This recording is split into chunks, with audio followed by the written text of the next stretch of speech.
Hello, my name is Jennifer Aurelio, and this is my tissue box skin project. So basically, here is an overview of my project. This is the top layer, which contains the random skin facts. Then we move on to the epidermis, and then right on this side, I have the dermis and the dermis part continued.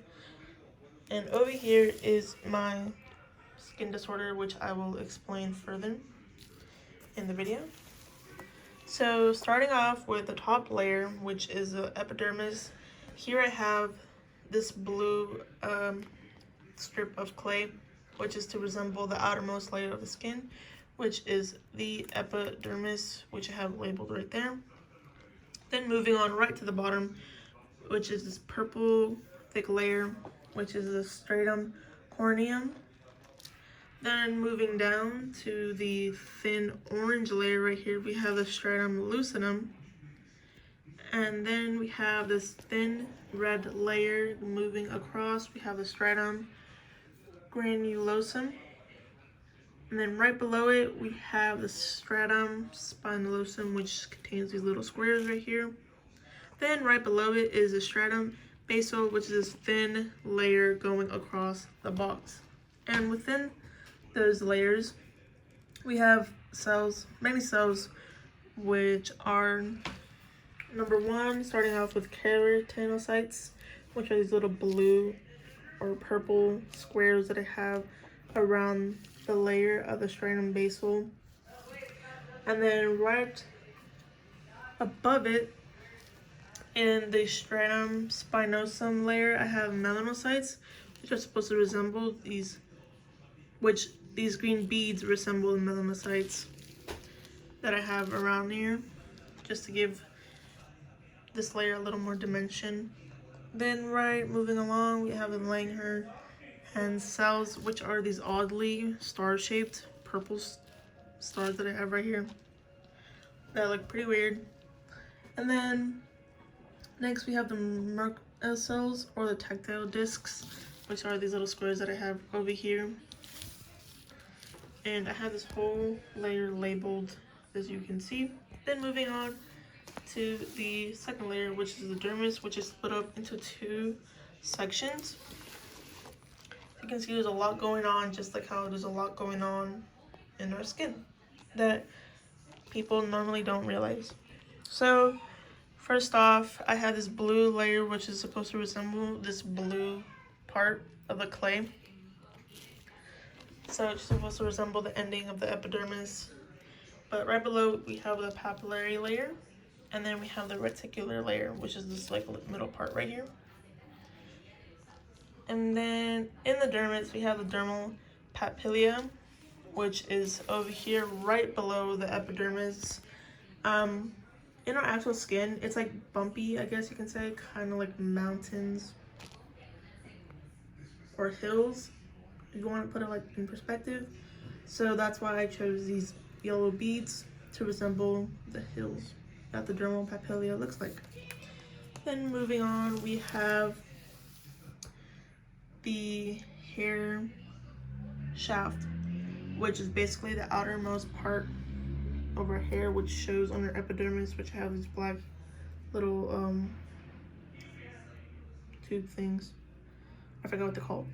But I do have it labeled. The only thing is it didn't stick, so I just have it over here. Then moving on, we have the hair root, which I do have right here. This little blue tube going down all the way up until the epidermis. So then we have the hair follicle, which I decided to do a 3D or 2D model of, right connecting the two sections of the dermis that I have right here, right in the corner. Then we have the hair papilla, which it's this little blue ball that has veins and arteries. There are like blood vessels. Then moving on, we have the germinal matrix, which I do have labeled right here. It's a little thin blue line on the hair root. Then moving on, we have the articular pill muscle, which I do have right here. It's red going up into the epidermis, just right there. Then we have the sebaceous gland, which is right over here. I decided to make it out of beads, just add some texture to my box, I guess. Then we have the sudoriferous gland, also known as the sweat gland. The sebaceous gland is also known as the oil gland. So this one goes all the way up into the epidermis. Then we have the Meissner's corpuscle, which is this little yellow ball thing that I have going down into the hypodermis. Then we have the Pansinean corpuscle, which is this green thing right here. Then the bulb of course, I believe. I do have a label, just the label fell off. Right here, which is these little blue beads that I have just to make it 3D. And then I use like little pipe cleaners to extend them. Pipe cleaners is what that's called. So then we have the corpuscle of Ruffini, which is basically this little yellow tube of clay that I made. Then moving on, we have the blood vessels, which I decided to make some out of clay and just draw some on the box, just to add texture to my box. And finally ending the skin layers is the hypodermis, which I decided to make out of these orange beads, just to add some texture to my box. Then moving on, we have the disease that I chose, which is vitiligo, I believe is how you pronounce it. So basically, it is a skin disorder that causes in which skin loses its pigmentation cells, which is also known as the melanocytes, which are these green beads here that I have. So the loss of melanocytes causes skin pigmentation to be lost, so in patches.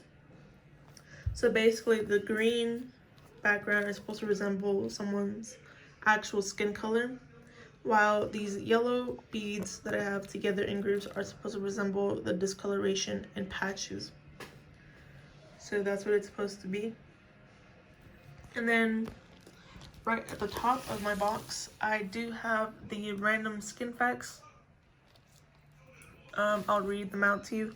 So starting off over here, skin renews itself every 28 days. Skin is a home to more than 1,000 types of bacteria. And then skin weighs about 9 pounds. Skin can be more than 100 miles of blood cells together. So these two go together. So 9 pounds of skin can have more than 11 miles of blood cells. The average person has about 300 million blood cells. Skin covers 2 square meters of an area for the average person. Then right over here, skin accounts for 60% of body weight. So this basically concludes my skin box project. So just another overview of what it looks like, the 2 dermis layers, the 2D hair follicle with the hair shaft, then the dermis layer. Here is my skin disorder, and here I have the random skin facts. So yeah.